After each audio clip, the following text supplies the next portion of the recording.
Bonjour les amis, donc aujourd'hui nous sommes samedi le 24 ou 25 octobre, je ne sais plus.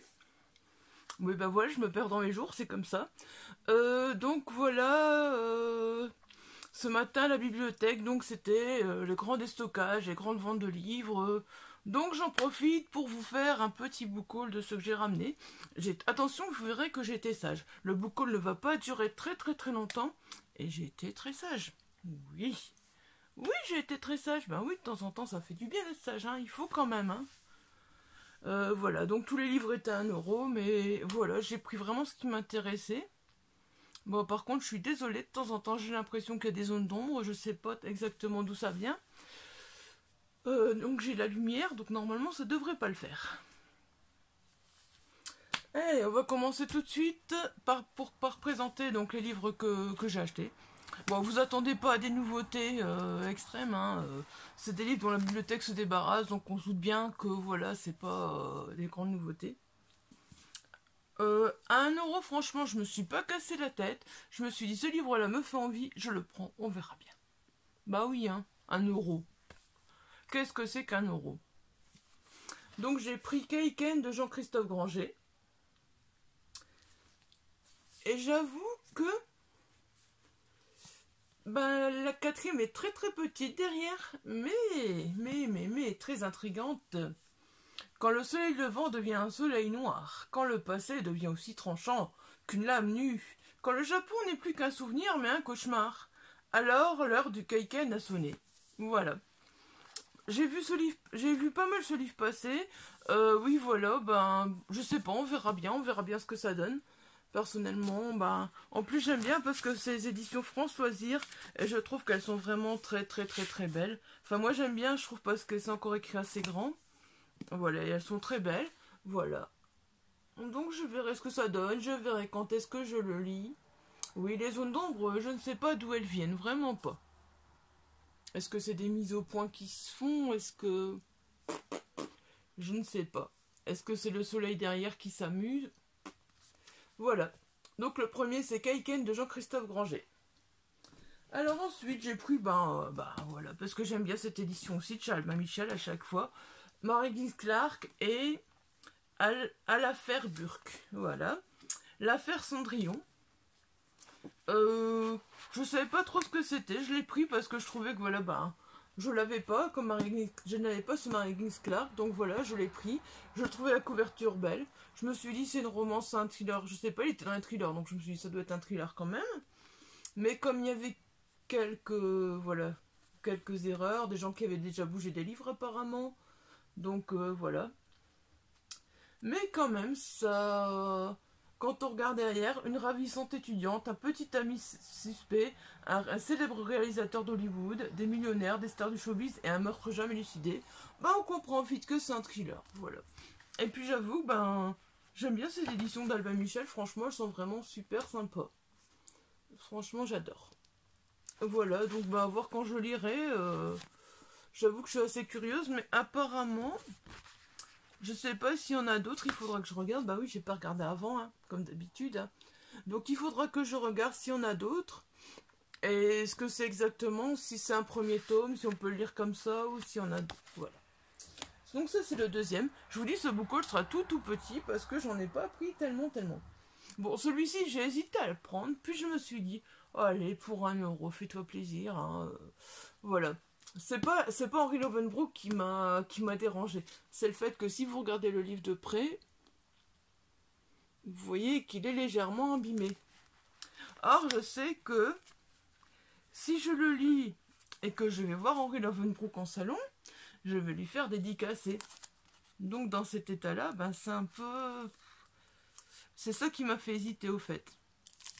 Puis bon, je me suis dit, il verra que c'est un livre qui sort de bibliothèque, que c'est un livre qui a été pris en main, et puis voilà, il sera content. Généralement, les auteurs sont contents de voir qu'on a des livres comme ça qui ont du vécu, quoi. Donc c'est le Rasoir Dogman d'Henri Lovenbroek.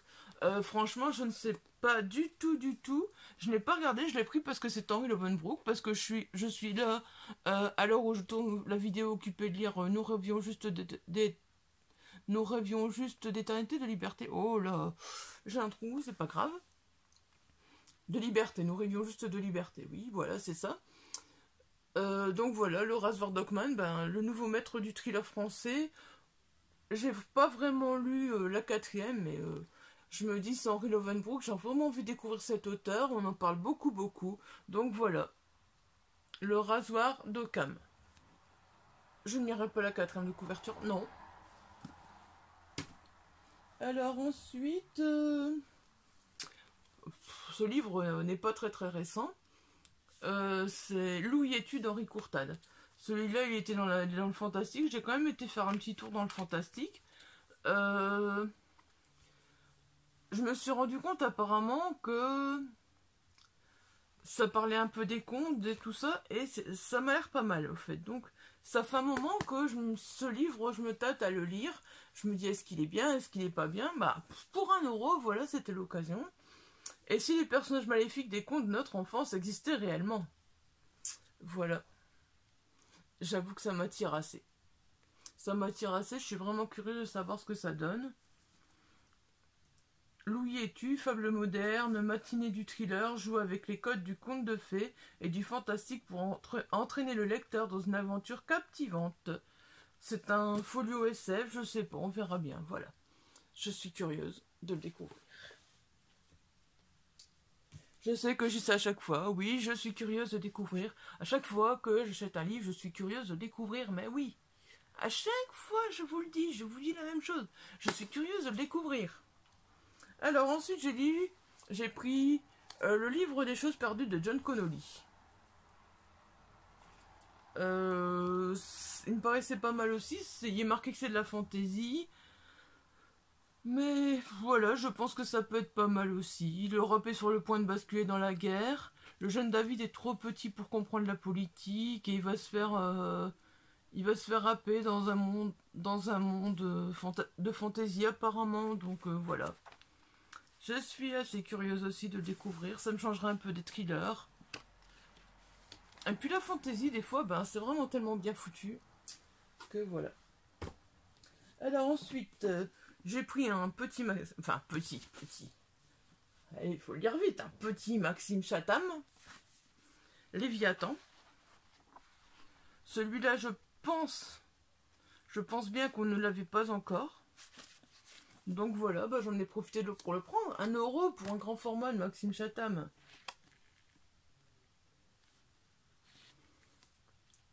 Donc là, ça se passe à Paris en 1900. C'est un écrivain qui est prisonnier de son succès, qui décide de tout quitter pour entrer au plus profond de ses cauchemars. Voilà.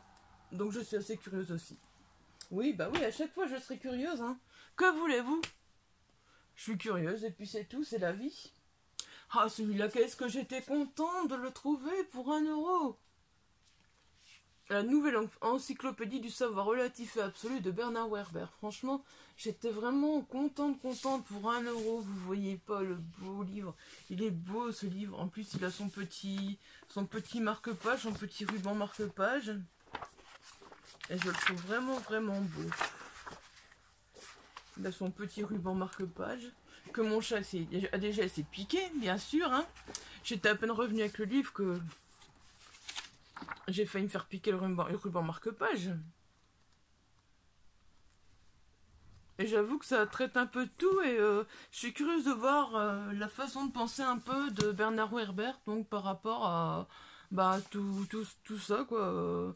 Comment créer un univers, réussir une mayonnaise, comment rêvent les dauphins, d'où viennent les légendes, les signes du zodiaque, quel lien entre spiritualité et astrophysique, tarot et alchimie, que représente réellement la forme des chiffres que nous utilisons, que sont les paradoxes de la Reine Rouge, la civilisation d'Arapa, les mystères d'Éleusis, qui était réellement Archimède, Néron, Conan Doyle, Pythagore, la papesse Jeanne. Voilà. C'est vraiment... je pense que c'est un truc à vraiment lire petit à petit, et puis voilà quoi. Prendre quelques pages et lire, et puis tiens, je me suis dit, oh, c'est sympa. Enfin, en tout cas, je suis curieuse de savoir comment Bernard Werber tourne ça. Franchement, vraiment curieuse. Eh ben voilà, c'est déjà terminé. Je vous le disais, hein, j'étais très sage. Oui, très sage. Et encore, c'est parce que mon homme a voulu faire refaire un tour que j'ai été refaire un tour dans le fantastique et que j'ai pris Louis et tu. Sinon, je revenais avec 6 livres. Mais non, il y en a 7. Ouais, ça va. Allez, 7 livres, 7 euros, franchement, j'étais sage. Hein, et puis, bah, si y en a un qui me plaît pas ou quoi, bah, il y a toujours moyen de les donner. Et de faire plaisir à quelqu'un d'autre, les mettre à la bouquinerie du Star ou autre. Voilà. Bon, ben sur ce, si vous avez lu un de ces livres, si un de ces livres vous tente, comme d'habitude, n'hésitez pas à me laisser un petit commentaire. Si la vidéo vous a plu et que vous n'êtes pas encore abonné, n'hésitez pas à vous abonner et à laisser un petit pouce bleu si la vidéo vous a plu. Bref, voilà. Je vous répondrai le plus vite possible aux commentaires. Et c'est tout pour ce book haul. Un book haul très court, comme je le disais. Mais je voulais le faire, comme ça il est fait, parce que s'il y en a d'autres après, qui sont plus gros. Sur ce, je vous souhaite une bonne journée, portez-vous bien, bonne lecture. Et à bientôt, bye bye.